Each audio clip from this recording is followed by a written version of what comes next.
Guys, good morning. Today is our last day in Bukhara, no? Kaya lang hindi pa tayo aalis kasi ang train natin papuntang Samarkand is at 4:45 p.m. So matagal-tagal pa, no? And it's only 11 a.m.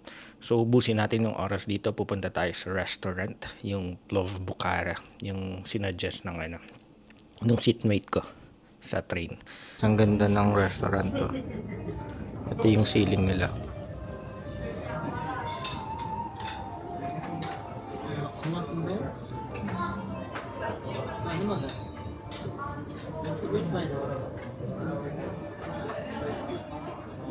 diba? Ganda guys. Malapit lang din ulit sa hotel. So nag-order tayo ng Plov Bukhara. So ino-offer ng waiter kung Tuko Bukhara or Samarkand Plov. So ang pagkakaiba daw, mas oily daw yung Samarkand. Pero yung mga nila menu.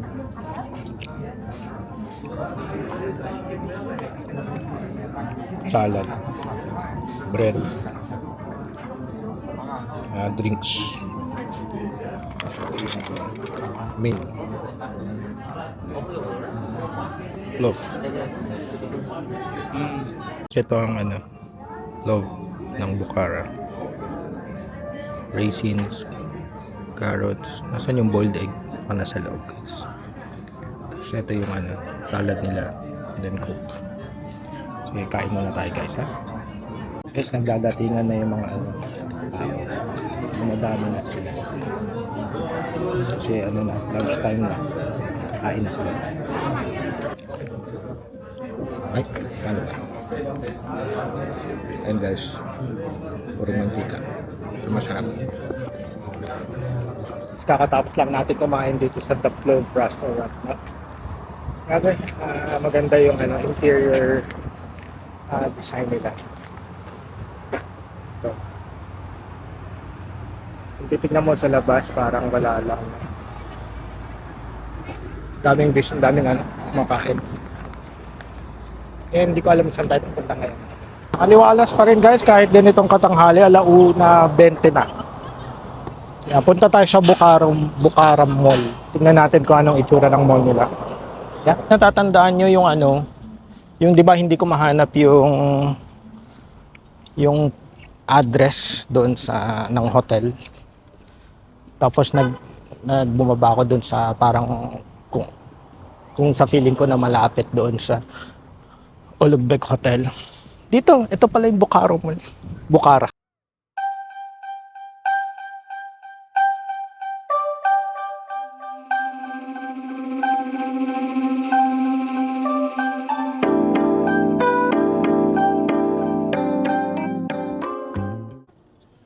Bumalik ulit tayo dito sa Old Bukhara, ha. Kahit mainit. Kasi kesa doon lang ako sa hotel, mag-aantay lang naman ako. Dito na lang tayo magpalipas ng oras. Tsaka mahangin naman no? Guys, feeling ko na kalimutan ko yung sombrero ko sa restaurant. So hindi ko na mababalikan yun Yeah. Bumili na rin ako ng souvenir. Isang fridge magnet tsaka isang coin purse lang. Kailan parang mahal, 200,000 som, no? Feeling ko mahal siya. 200,000 som, $15. Anyway, para naman yung sa business nila. Okay. Hindi na ako tumawad kasi dalawa lang namin.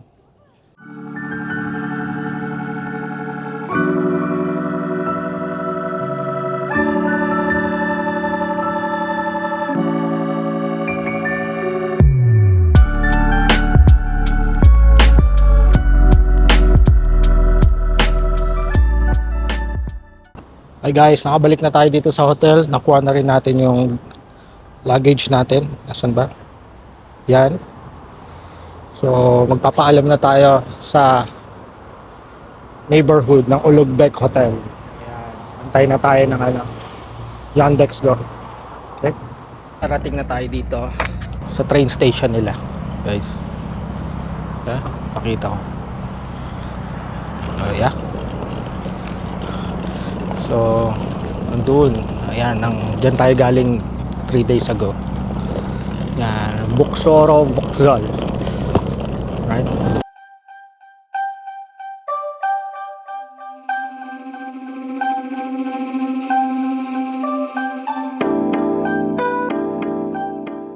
na tayo. Ito na yung entrance. Yeah. Pasok na tayo. Para settled na tayo. 1 hour to go. Guys, nandito na tayo sa loob ng train station. Bait yung officer. Ito nga na, nakatayo doon. Ayan. Kasi tumunog yung ano ko. Tumunog yung mga cellphone ko. Tapos sabi niya, may cellphone ka ba? Oo. Nakita ko ang dami kong dala. DJI cellphone. Ray-Ban Meta. Tapos, sabi niya, where you from? Philippines. Sabi niya, welcome. Change outfit muna tayo, no? Kasi basang-basa na yung pawis tayo. Yeah. By the way guys, napansin ko sa mga toilet dito sa Uzbekistan, kung to-toilet kayo, walang bidet, ya. So, lalo na tayong mga Pilipino, nasanay na tayong nagbibidet, no? Pero, strangely, meron ako nakitang parang mga tabo na parang takore. Siguro yun yung ano. Hindi ko sure, pero just to be safe, walang bidet dito. Okay? Guys, di ba sabi ko sa inyo, wala akong power bank, no? So, naghanap ako ng socket. Medyo pa ako. Ayun, no? Medyo kinakabahan pa ako kanina kasi baka mamaya bawal. Pero may nakita kasi ako na si tatay naghahanap din ng socket tapos sinaksak na. So, sunod lang tayo sa kanila. Guys, it's 4:30 na, ha? 4:55 yung trend. Baka pwede nang punta doon. So, yan. Yung Bukhara, Tashkent, Markazi, Harpuni, yung may 709 tapos mga open and close parenthesis na kayo. Okay? Try natin pumasok na. Okay, bye. Okay. Goodbye na talaga Bukhara. This is it, Bukhara. Goodbye. Yung taga-trend. Sabi niya economic class daw yung ko. Kinuha ko. Tapos kung gusto ko daw magpa-upgrade, extra payment. Kaya nga ako nag-economy, kuya.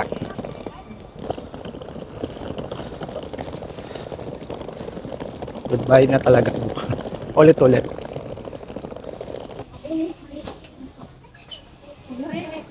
Okay. Ang gagalaw, ha. Diyan ka muna.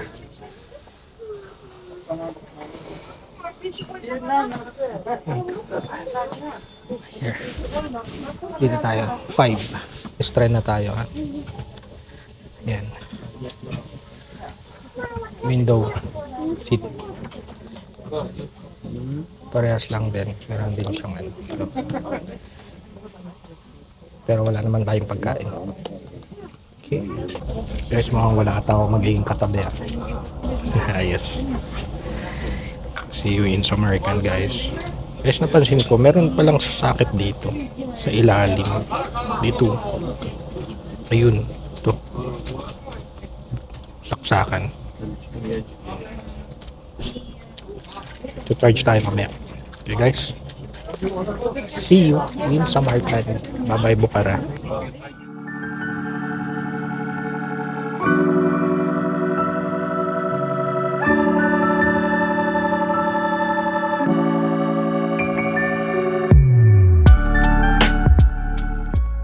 Guys, nakarating na tayo sa Samarkand, guys, after 3 hours of travel. So, welcome to Samarkand. Ito yung train na sinakyan namin. Malaya. Parang ang daming pasahero nag-aabang, guys. Ano ba to? Parang chance passenger. So, magpipin tayo ng address ng hostel. By the way, hostel yung tutuluyan natin this time. Okay, para matry natin. 6 mixed bedroom. Exit. May pa-park pa sila, oh. Ang galing, ah. Habang siguro pag nag-aantay ka. Ayun na naman sila. May nakongontrata na naman. So, guys, mag-book lang ako, ha. Guys, ito hostel ko for 2 days. Ito sa akin. Yeah. Number 3. Ito yung cabinet. Okay. Guys. Nakalabas na tayo ng hostel, no? Medyo maganda yung location ng hostel. Pero walking distance doon sa Registrant Square. No? Parang eskinita siya. Mamaya papakita ko sa inyo. Hostel nga pala yung inano natin. Binook natin. Pinakita ko yung kwarto, di ba, kanina. Isang quick tour lang. Yeah. So, syempre, budget siya guys. So, expect mo na yung convenience is hindi tulad ng sa hotel, no? So, yun. Kakain muna tayo guys at medyo nagugutom na ako. Ang huling kain natin yung plof na mabigat sa tiyan. Ang bandang alas 12, no? Kukwento ko sa inyo mamaya guys, may na-meet kagad ako sa hostel, si tatay. Nakapagtsikahan na kami. So mamaya. Nadaanan na namin yung Registrant Square kanina eh. So yung tinapay na lagi nilang siniserve. Tawid tayo guys. Mas may tinda-tinda. Isa natin dito. Hindi, punta muna natin yung Registrant Square. Guys, mukhang hindi ako makakakain na ito. Ano to? Mga rollerblades, bike, smoking, tsaka pampasunog. Hustling and bustling city. Guys, nung papunta pa lang yung Yandex dito, nadaanan na namin to. Tapos natanaw ko na kaagad yung yung square. Ito na nga yan guys. Ganda. Ayun na. Malapit lang guys. Mas accessible pa to kumpara doon sa Bucara na. May opera. Guys, it's currently 9 o'clock ng gabi. Ay.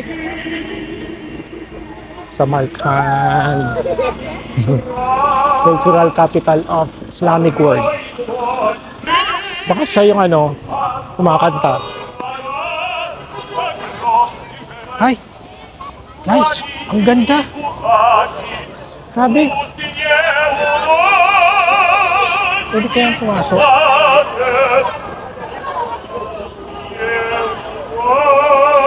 Kaya lang sarado ata. Ang daming tao dito. Malapit to guys. Wow. Guys, medyo madilim kaya hindi ko ma-recognize yung mga Hello bro. Hello. Yung mga dapat nating hello, mga dapat nating puntahan, no? Sa ngayon, muna tayo. Gala-gala na lang muna. Ay, sarado. Kala ko makakadaan ako. Ganda oh.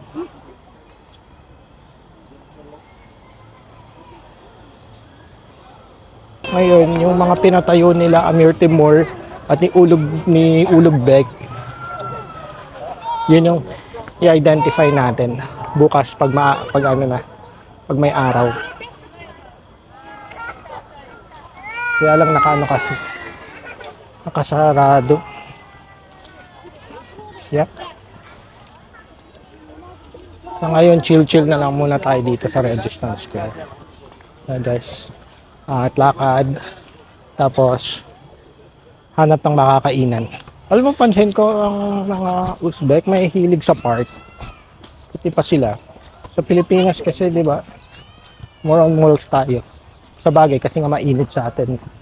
Dito kasi, may summer din naman sila, pero may winter sila. Nag-volleyball eh. Ay. Camera mat.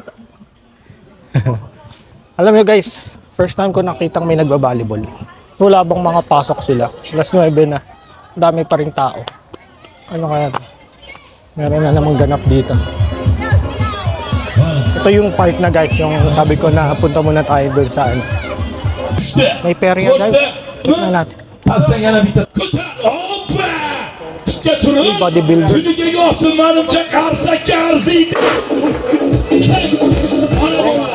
Bata pa lang. Follow the leader.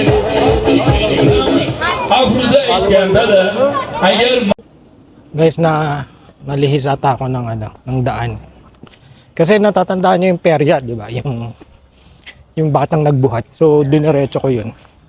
Dito ko lumabas. Siguro ito yung likod ng Registance Square. Parang maraming tao dun, oh. Sa restaurant na yun, oh. Parang mamahalin siya. Tingin tayo ng iba pa. Medyo, bukas na lang tayo magkumain ng medyo, pamahalin.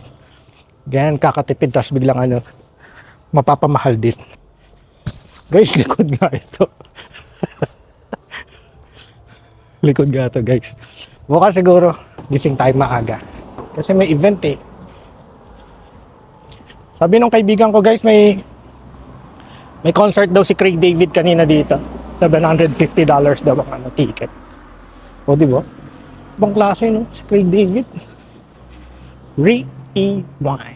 With the person bones letter. Rewind. Ito yung likod, do.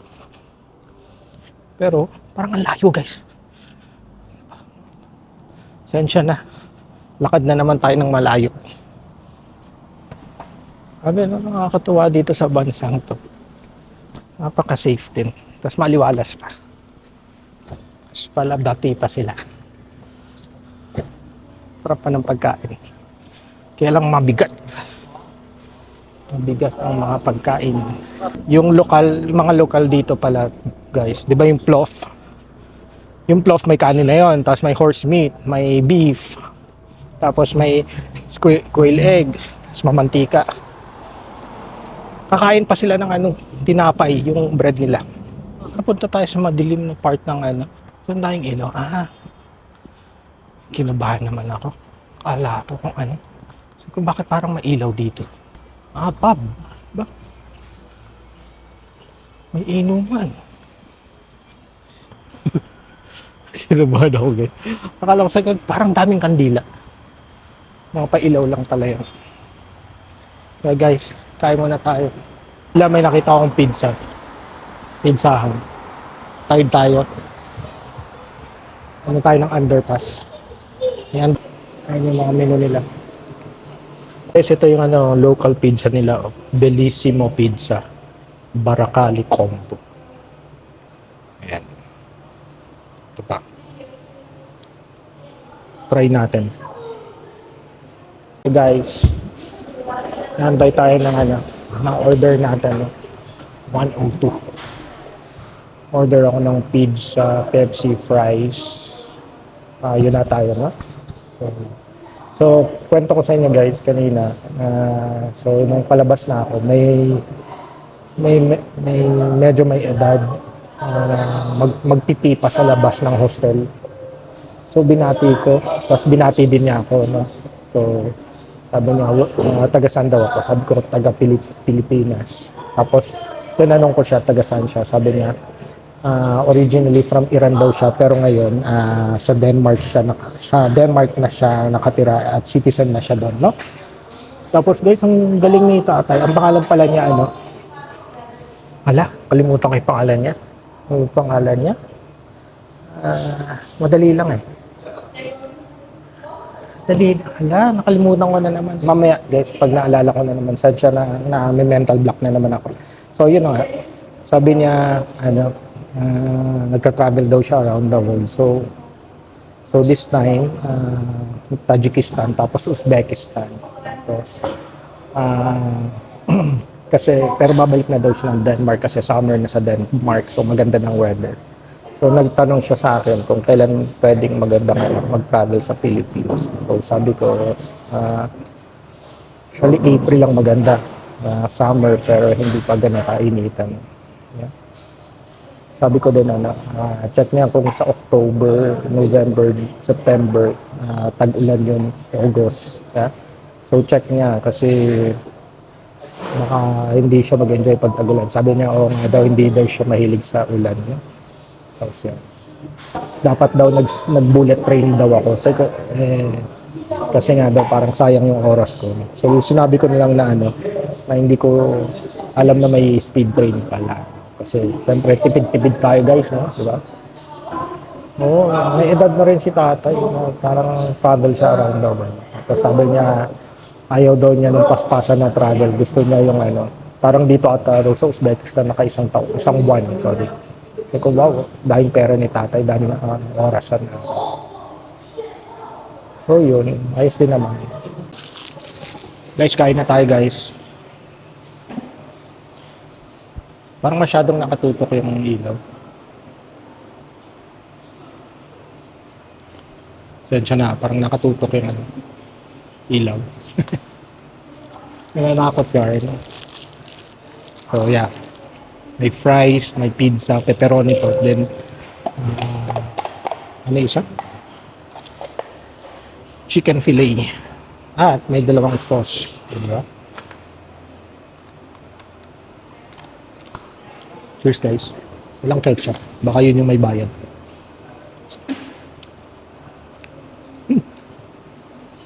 Sarap naman.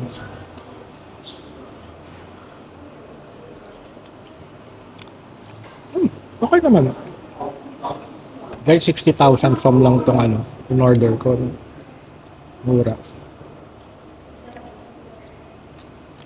18 dirhams. Kung may gustong humaman sa Uzbekistan as the cheapest country in the world.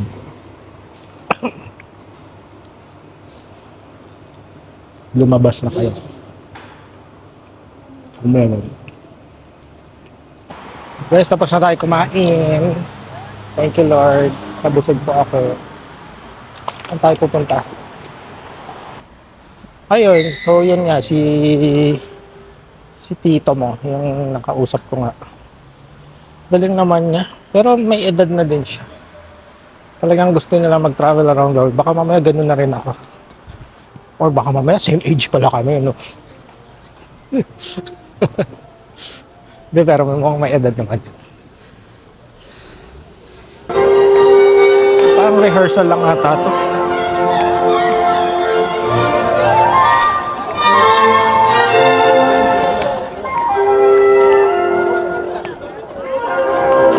Lapit tayo konti.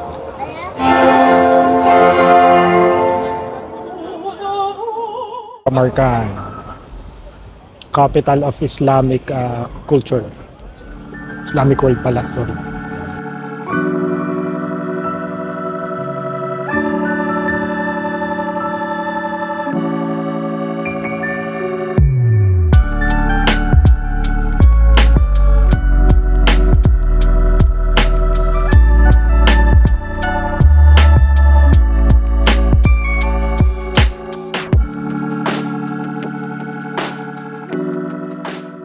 Hi guys.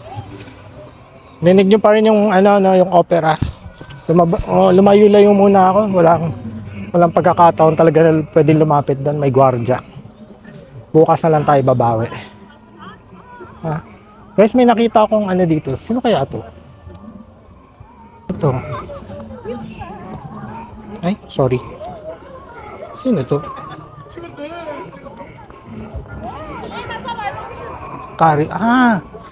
Si Islam Karimov. Ang alam ko, ito yung first president ba? If I'm not mistaken. Guys, balik na tayo sa hotel. Para tomorrow may energy tayo para makapag-explore. Na-check ko guys, meron yung St. John the Baptist Church. Puntahan natin yan. 9 o'clock doon bukas.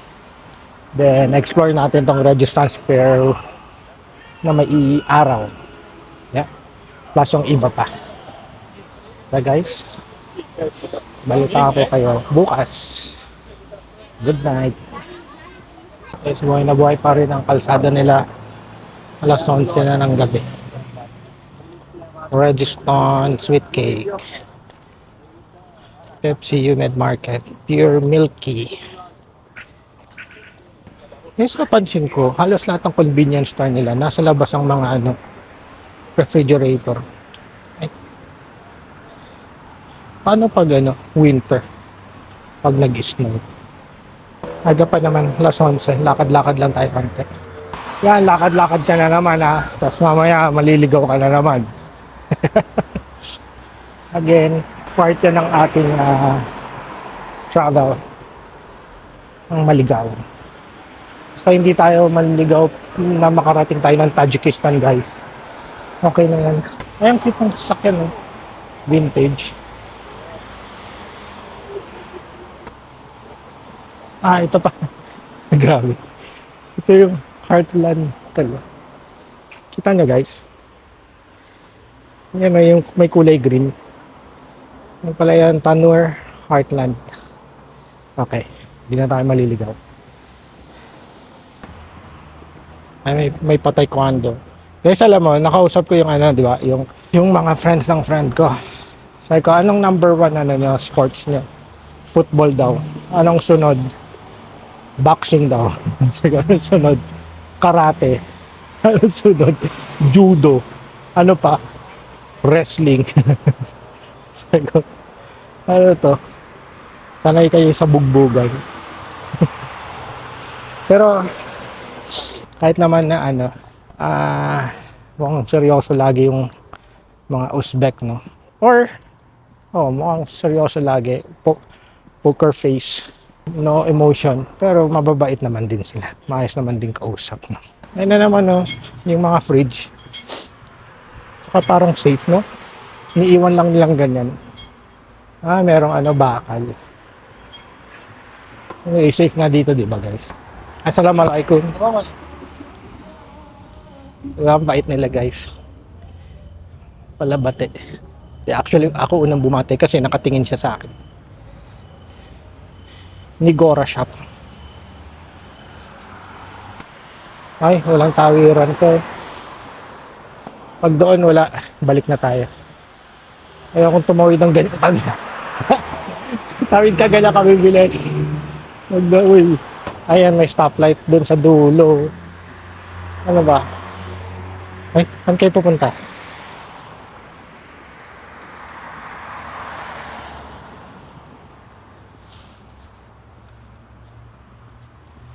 Grabe, bibilis.